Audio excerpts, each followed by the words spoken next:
you for taking the time to join us today for the Plus Group webinar series.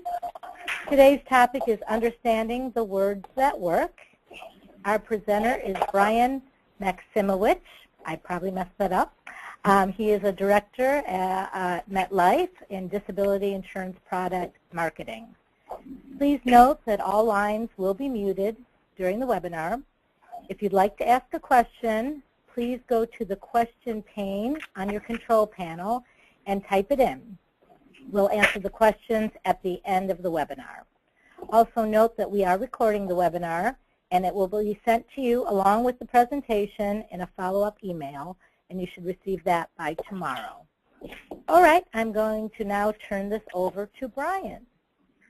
Thank you, Tracy, very much. I appreciate that, and good afternoon, everyone. And if you're on the West Coast, good morning.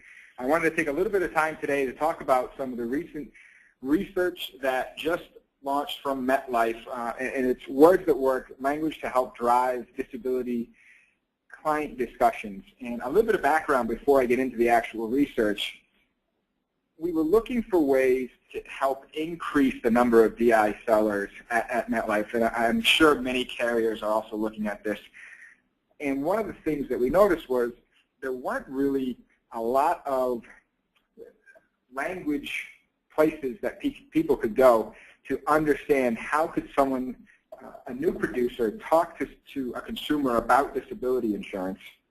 And also, there wasn't a lot out there that would help a savvy producer kind of hone in on what would really resonate with the consumer, because people do buy differently than they did 25 years ago.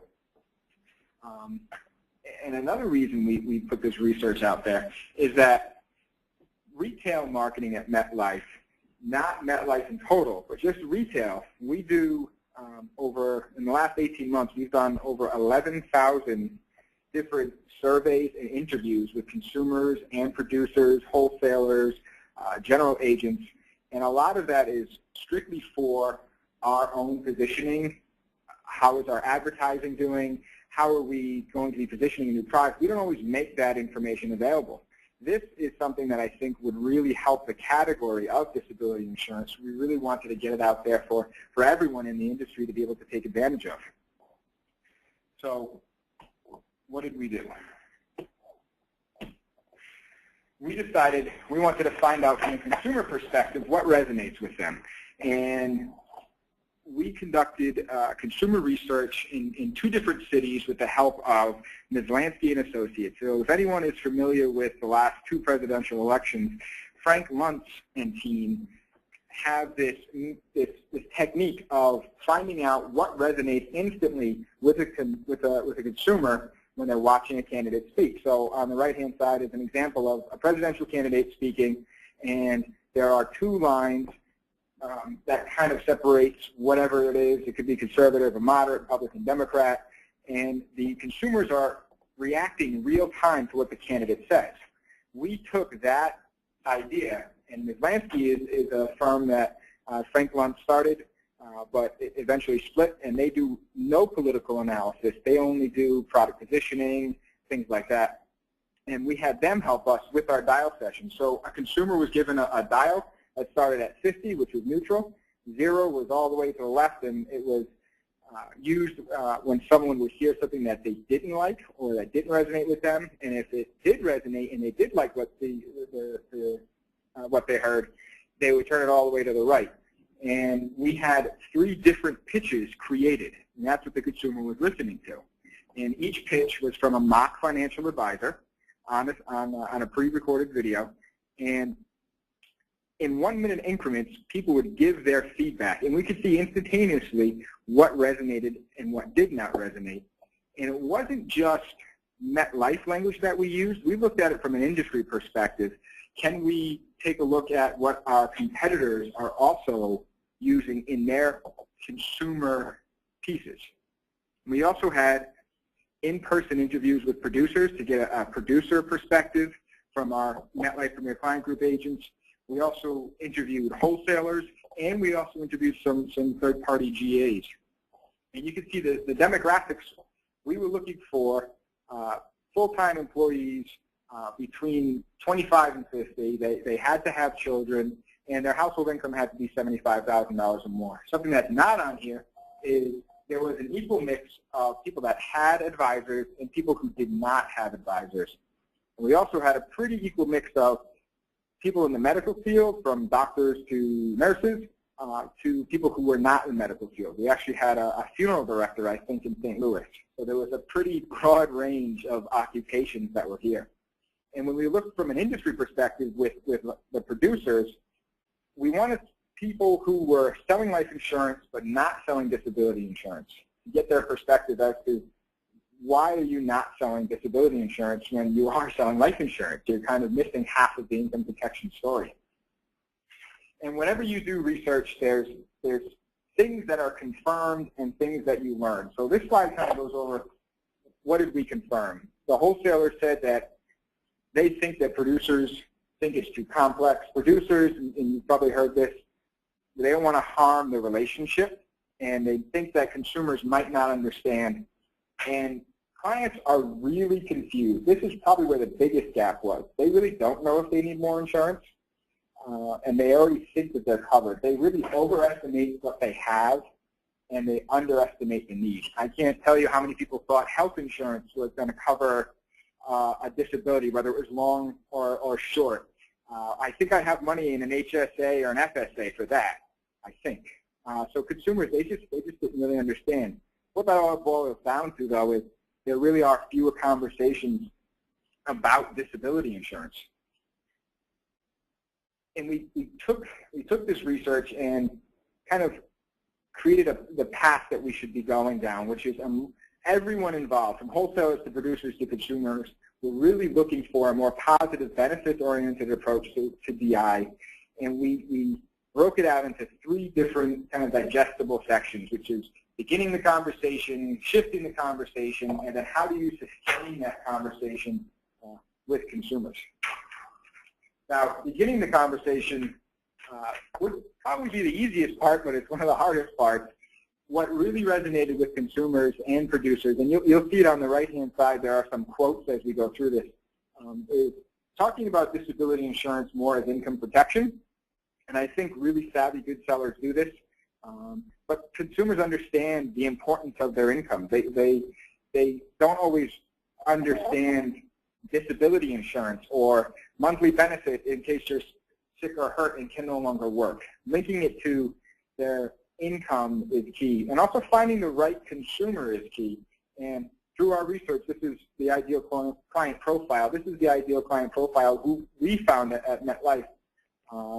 And if you target the right client with the right language, you drastically could increase your chances of success in getting them to see the need for disability insurance. Once you start the conversation, there are a few things to be careful about and a way to shift the conversation.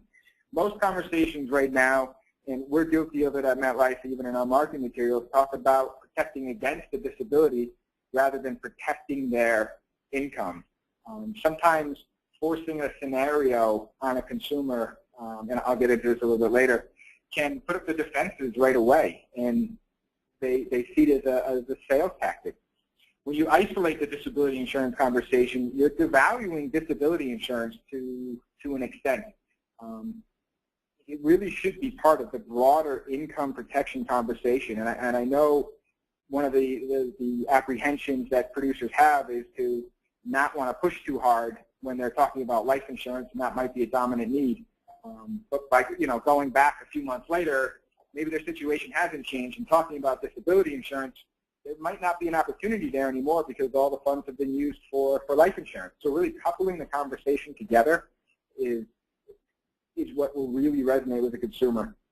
And lastly, scare tactics and unrealistic promises. This is probably some of the greatest learnings that we had when it comes to how to use language. I mentioned up above protecting against a disability. Some of the scare tactics, and again, we're guilty of it, is talking about the consequences of not having disability insurance. How would you afford your home? What funds would you have to go into to actually pay to replace your income? What would happen to college savings? Those automatically bring up a consumer's defenses, and they can tell right away that they're scare tactics. And unrealistic promises. There was some language that we saw in our material that talked, and this isn't verbatim, but when you're protecting your income with disability insurance, you're protecting your dreams. That was probably the worst rated statement that we saw from the consumers, because they understand that it's a very hard sales pitch. What really resonated with them was this idea of stability, where the scare tactics and unrealistic promises, they can try to create this emotional reaction, which may work with life insurance, but with disability insurance, they were more apt to talk about stability and the rational aspect of it. They may not understand 100% what it means, but all the consumers we polled were all in agreement that they would do whatever they needed to do, sell whatever they needed to sell. And it may not be a perfect scenario, but they would not act rationally. They seemed to act they would not act emotionally. They acted very rationally. And that conversation around stability helps the consumer create their own definition of stability. And that helps create a deeper conversation rather than talking at them with the scare tactics. You're now really understanding what drives their thoughts. And now when you get to sustaining the conversation, I just mentioned the consequences of not having disability insurance and talking about the realistic benefits of having disability insurance. It puts a much more positive light to disability insurance, and it doesn't have such a negative connotation when you're talking about the benefits versus the consequences of not having it. When it comes to individual versus group, this is something that surprised myself and some of the other members on the team. For a long time, we've talked about how the deficits of group are kind of out there and trying to show them that group has limitations. It might be taxable. It might have monthly caps. And what a consumer is hearing is, I've done a bad thing. I have taken the wrong step, and now you're telling me that I've taken a wrong step. And in reality, we're just trying to let them know these are the limitations, but by doing that, we're putting their defenses up again because they thought they took a good step. So having group disability insurance as a great start and talking about it in a positive light and having a deeper conversation as to, well, what does your group coverage actually cover? Go from the negative of what it doesn't to let's talk about what it does and how individual disability insurance can really help supplement what you're doing. Using raw statistics. This is something we haven't done in a while, and I don't think a lot of carriers do this, using statistics as in so many, 1 out of 4 20-year-olds will get disabled before they're age 65, other statistics like that. What really surprised me was people did not really like 65% of their income being replaced. To me, I hear 65%, and I think it's great. Consumers, though, they hear 65%, and they say, well, if I can't get everything, I'm not even going to worry about disability insurance then. I want 100%. And we kind of take it for granted that it's usually, if you pay for it, you don't have to pay taxes on it. Consumers don't necessarily understand that. They hear 65%, 50%, even 75%, and they want 100. So you're putting one of those stumbling blocks, or you're kind of self-sabotaging yourself. Instead, talk about customization, especially when it comes to supplementing group coverage. You can really customize this to the individual needs of that consumer. Most carriers have a ton of riders on their products for that reason alone. Comparing DI to auto and home. This might seem like a great tactic, but what we learned was that consumers see auto and home as must-haves and are really price sensitive when it comes to auto and home insurance. Putting disability with auto and home insurance automatically kind of devalues it again, even though auto and home are important. The consumer now thinks, well, it's something that's really price-driven. I can almost get it anywhere, and I don't put a lot of value in it. Try to tie it back to that life insurance sale. It is a complement to the income protection conversation. A transactional sale. I kind of talked about this before with the income protection conversation. It's going to be a more patient conversation. It's going to be a longer conversation. You might have to go into the details of their group coverage. You might have a longer conversation about stability. But with the right consumer, using the right language, going from this transactional sale to a more patient conversation will pay off. And that also kind of goes into the one-size-fits-all.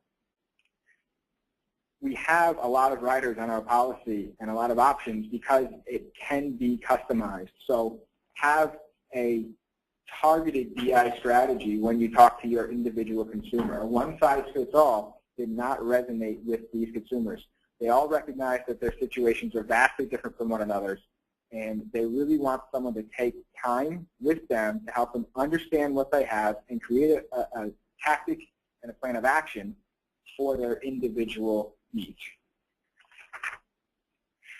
These are some additional words, and if you haven't seen the entire list or you haven't seen the mini site that we created for the words that work research, please reach out to your Plus Group partner. This is just a short list of some of the words to shift away from and some of the words to shift towards. And a lot of it is just making these small shifts in your language to go from that negative to the positive. And one thing I will say, we don't have it on here, disability insurance was really something that did not resonate well with consumers. They don't necessarily understand it. It's starting off and leading with a negative. And I think as an industry, if we could somehow rebrand it as income insurance, it would help all of us out greatly. But in your conversations, switch from disability insurance to income protection or income insurance. It will resonate with the consumer.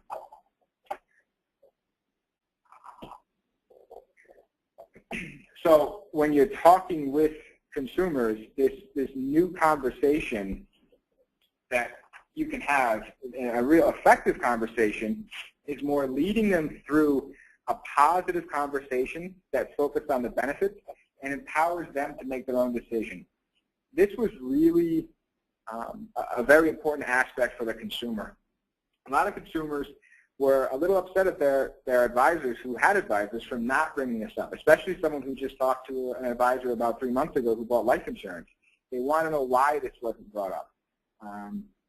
For whatever reason, it wasn't. But this is a little bit of a different conversation that a producer has to have with a consumer to get them to understand disability insurance. And I was a producer. Giving up some measure of control might not feel normal, but if you're talking to the right consumer using the right language, you'll eventually get that person to understand the benefits of disability insurance and lead them down a path where they can make their own decision. So to kind of bring it all together, there are a few shifts that you can make in your language where you can help drive engagement and ultimately sales by identifying the right clients, using the ideal client profile. Develop targeted approaches to the DI sales conversation. Do not try a one-size-fits-all. When you're having your conversations, emphasizing some details in the right language will help lead the consumer to understand that there is a solution for their income protection need. And connecting it to that broader income conversation is critical. And again, highlight the realistic benefits of disability insurance. Make sure you're using some of the, or excuse me, not using some of those words that you shift away from. Make sure you're using the words to shift towards. I would also say that I guess this is our little disclaimer, that no language can guarantee a sale, but we've already had some success in our career channel with producers just shifting slightly the conversations that they have and speaking a little bit more positively, talking about stability rather than the consequences of not having disability insurance, and consumers being more open to those conversations and actually creating a better relationship with that consumer. So Tracy, I'll open it up for questions. Okay. Again, if you have a question, please type it in the question pane on your control panel, and we will address it. I know a couple people have asked about the presentation. Yeah, it's a lot of information. It will be emailed to you. It will be sent to you as an email tomorrow. It will have a link that will have the audio as well as the actual presentation. So a couple of people have already asked me that. There was a lot of information. So you will have that by tomorrow, and if you don't, you can contact me, but it will be mailed out. Tracy, I'll add that this page right here that says summary, yes. When the presentation goes out, there is a link in that summary, so that summary word is actually a hyperlink to the Words That Work mini site, which has wonderful. A lot more info on there. It has the actual playbook that has the full list of words to shift away from, to shift away to, and some more tips on how to begin, shift, and sustain the conversation. And there's even a game to try to help test your knowledge as to what you shift to and away from. Wonderful. Yeah, if anyone has any problems with that, like I said, give it 24 hours. It takes us 24 hours to get the emails out. And then, yeah, let's hope that works. That sounds great. So if you do have any problems, just contact me, or you can contact your local Plus Group office. As again, I'm sure people want this because there was a lot of good information. I think, you know, it was all there. So again, if you have a question, you can type it in. Let me see. Oh, yeah, here'll be something. When we talk about what Group DI covers, at what point do we talk about the shortfalls? Sorry, say that one more time. The phone broke up. Sure. When we talk about what Group DI covers, at what point do we talk about the shortfalls? I think you can talk about the shortfalls after you've kind of developed or discovered that together with the consumer. The consumer definitely wants to have someone walk through their benefits with them, and I think a benefits coordinator at work is a great person to do that. However, an advisor that understands the individual disability insurance marketplace, or that there are other options out there, being a producer, kind of discovering that with the consumer would probably be the best spot to kind of show some shortfalls in their group coverage. But again, in a positive light. It's a great foundation, it's a great start, but having that conversation about stability and what stability means to them first, and then reviewing what they have through their employer, that process will help lead them down the path of, all right, this might not provide the stability that I was looking for. What are my other options? Good question, thanks. Good. We do have another one. Based on the results of the study, what changes will MetLife be making to their marketing pieces, and when will we see them? That is, everyone in marketing just smiled. That is a great question. That came from Jeff Peterson. Oh, yeah. Thank you, Jeff. So we recognize that we have a little bit of work to do when it comes to how we are positioning a lot of our client materials. And I say this in almost every presentation I give. For me, this was a bit humbling because I either wrote, co-wrote, or approved all of the current language that's out there. So again, it was a little humbling to understand that we might have been doing something a little wrong from a consumer perspective. So what we're doing is, as pieces come due for renewal, and the good and the bad news is that kind of the end of the year and the beginning of the year is when a lot of those pieces come due for renewal, we're integrating these words into our consumer pieces going forward. For instance, if you're familiar with the core stories, Maggie was just working on the core stories, not only integrating the language, but shortening the content as well, because it's not in here, it's on a website. What we found was that consumers didn't really need to have the need built so much. So a lot of our material was upfront building the need. And it was great to see. Once a consumer got it, which was very quickly, they didn't need anything else. It's just, all right, tell me more. I need to know about disability insurance. What does the solution provide for me? Things like that. So in the next 3 to 5 months, you'll see a big difference in our content going forward. Great. Any more questions? Again, you just need to type them in where it says questions on your control panel. If there's anything else. I think that's about it. I think you did a great job, Brian. Thank you very much, and MetLife for helping us out today. And I appreciate everyone that joined us. And you can check out the Plus Group website at www.plusgroupunus.com or contact your local Plus Group office for more information about this webinar and future webinars. Again, thank you, everybody. And Brian, thank you very much. Everyone have a great day. Thank you very much for the opportunity. Thank you.